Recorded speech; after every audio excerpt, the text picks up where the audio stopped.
So we just finished Avatar: The Way of Water. Last week, Jen and I watched the Avatar, the 2009 version, to kind of get caught up. It was the first time Jen saw that one. You know, he's probably gonna like their way of life and want to stay with them. And it was a bit of a refresher for me. So we just saw the sequel, and I'd love to know your thoughts on it. I love that James Cameron was able to kind of keep the same magic, but completely change the storyline and keep it fresh and new. I loved Jake. Per usual, he was great in the first one as a character, and I loved him in the second one. I love that really the entire focus of the movie is now his family that they have created and his devotion to keeping them safe. For his family, it was about survival at this point. Also, the fact that the Colonel from the first one was our main, I guess you can go with villain. The fact that he had a child. I was completely shocked about that. I loved Spider. I thought he was a great addition. Towards the end of the film, he really had to find his own path as far as dealing with unresolved issues with his father. And so I really appreciate that. Let him sort that out. Even if it's just as simple as, you know, I know my dad's a jerk, he's done all these horrible things, but I'm not going to be the one that lets him die. All of Jake's children I adored. I thought they were great characters. The new Na'vi tribe that they were adopted by, I thought were also great characters. This was a hard movie to watch at times. There was a lot of emotional scenes. One of Jake's children dying was heartbreaking. Jake's wife. She is probably my favorite character. I love how much of a mama bear she is, and she is just always geared up to fight. I absolutely love that. The whale type creatures, they were hunted and attacked this entire movie. That was really hard to watch. I know they aren't real, but they're so close to actual whales that it was very sad for me. The biggest complaint that I really had, and it's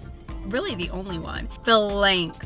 Some of the scenes with Jake's son and the whale emotionally connecting, I guess, was dragged out a little bit. The CGI looked so good. The entire movie as a whole was so beautiful. I love that a majority of this film was in the water, was in the ocean. Essentially a completely new world. The action scenes were so well done. I don't think there was a point in the movie where I was like, ooh, that looks kind of rough. I'm glad you enjoyed it. Going into the movie, there was some controversy around James Cameron for some comments that he made about testosterone. Basically said something along the lines of, when I was a young man, I view testosterone as a toxin, try to get rid of it, and there's now this whole thing online about this war on, James Cameron has a war on men and he hates all this stuff, and he's a hypocrite because he has all this masculine stuff in his movies and Terminator and Aliens and all this action, and here he is saying that testosterone, So I actually looked at the quote that he said, and I'm like, is this actual internet mob mentality, or is James Cameron really bad? And the way that I've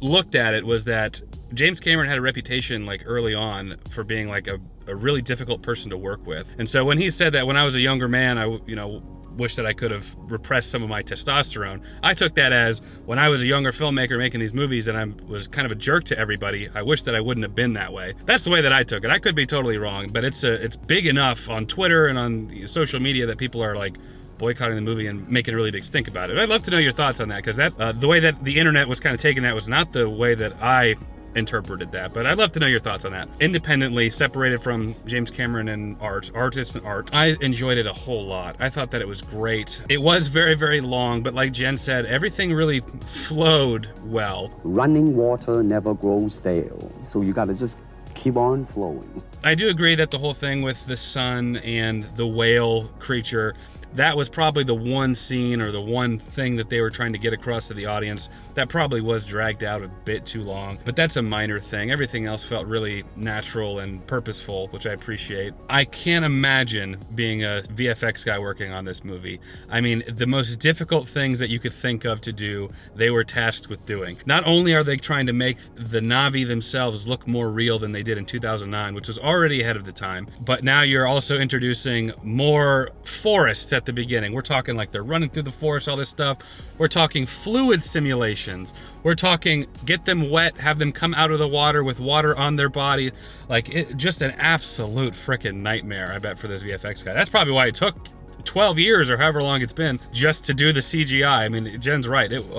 Some of those shots, I was just looking, I was like, I feel so bad for the guys that had to work on that. I was like, what?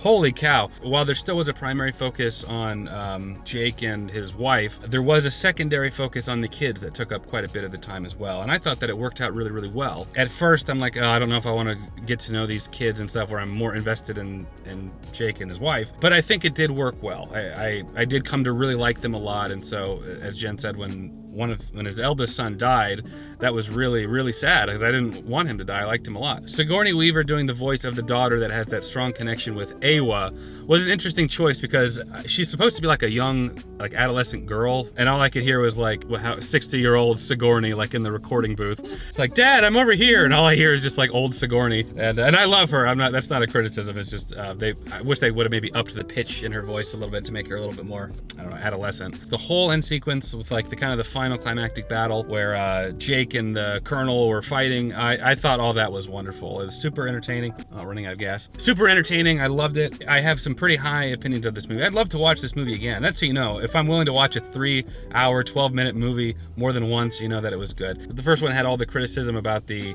storyline being Pocahontas and Dances with Wolves just in space. Some derivative names like calling the metal they're after unobtainium. This one felt much more of like a natural progression and getting away from, like, I think James Cameron must have taken that criticism to heart. He's like, y'all think I can't be original and do some cool stuff?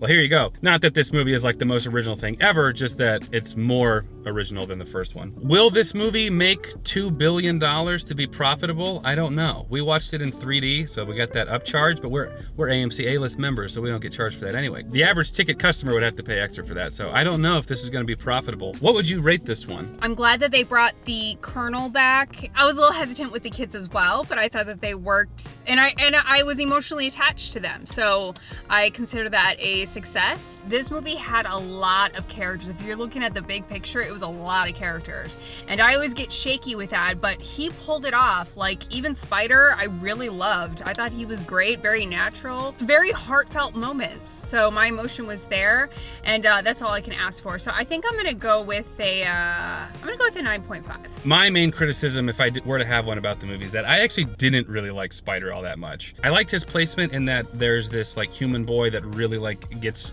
involved in the Na'vi culture and tribe and wants to be one of them. So I like that. I didn't really like the twist of him being the son of the Colonel. I feel like that's a writer's almost cheap way to make an emotional connection with the villain if it's not established early on. Like, if they had mentioned that in the first movie, maybe they did briefly, I don't recall that, of him like having some interaction with this boy son or something along those lines, but just putting him in there, oh, by the way, this is the Colonel's son, whoa. That's the one thing I didn't really like. And then they use that at the very end as like, oh, the Colonel, we got your kid now, and oh, you actually do care about him. That's the only thing I didn't really care for. And then cloning the Colonel to be an avatar. I was on the fence about that, because when I first saw that, I was like, oh, really? Is that how they're gonna bring him back? But then it kind of warmed up on me a little bit, and I was much more okay with it, because they did distinguish they were two separate entities. He was like, I'm not this guy, I am my own person, and I'm going forward. That it wasn't just a continuation of the guy, it really felt like his own character.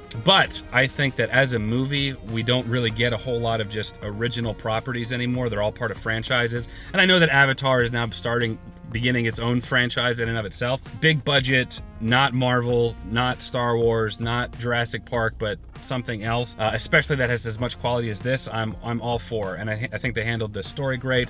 Visual effects is unmatched of any modern movie I think that we've seen so far. I'm up there with you. I think I'm gonna go with a 9. I think I'm gonna go with a 9 out of 10. But of course, these are just our thoughts. We'd love to know your thoughts down in the comments below if you've watched this one, because we're gonna have the spoiler tag. Let us know what you think down below. If you haven't watched it and you just listened to all the spoilers, I'd like to know what you thought anyways. Hopefully nothing got ruined for you, or if it did, you went in prepared for that. If you enjoyed this video, leave it a like. It does help the channel out a lot. Subscribe, you'll be notified when we post the next video. And for now, that is it. Jen and I appreciate you watching. We'll catch you in the next video. Take care, everyone.